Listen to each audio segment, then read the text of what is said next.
Can I ask you a clarification about what you've told inside? You said that we've got the nuclear umbrella of OMT. Why you say OMT and not other policies like QE or whatever? QE is already in place. OMT is really an exceptional set of measures that would be taken in the case of turmoil on capital markets, and that's not been used. It's an unlimited amount, which is why markets have often compared it with the nuclear weapon, because the definition is that because you have it, you don't need it. But if you did not have it, you would need it. About the QE, you said that your forecast is an extension of the program at least till the end of 2017, with a current amount of 80 billion per month. Most likely. There is a possibility, depending on the strength of the recovery, that in the second half of 2017, the ECB might decide to start tapering, meaning reducing gradually, very gradually, the amounts that are spent monthly.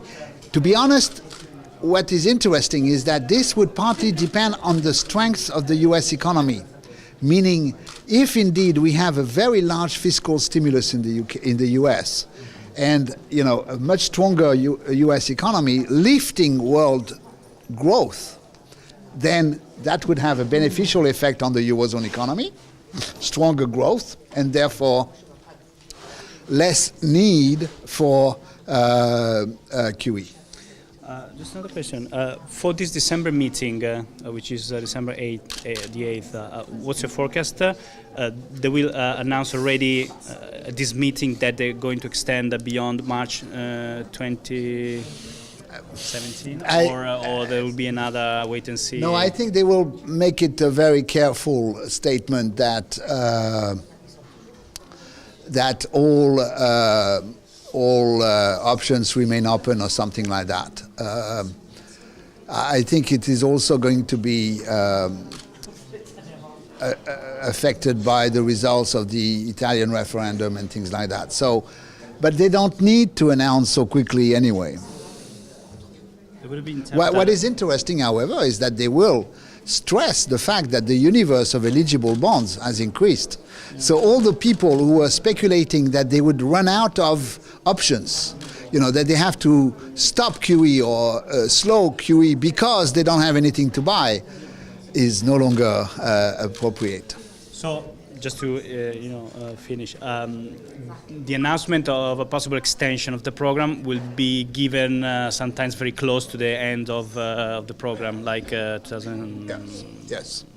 March, February, or early next year. Okay.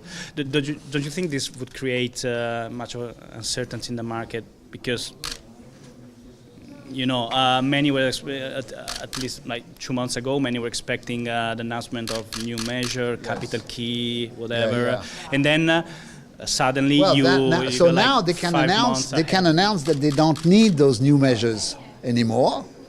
That the yield curve is going up and has steepened a little bit, and that they need to monitor the steepening of the yield curve, and that they will do that on an ongoing basis. So I think, if anything, they will probably not adopt the terminology, but they are getting a bit closer to the Bank of Japan type of methodology where they target yields and the yield curve.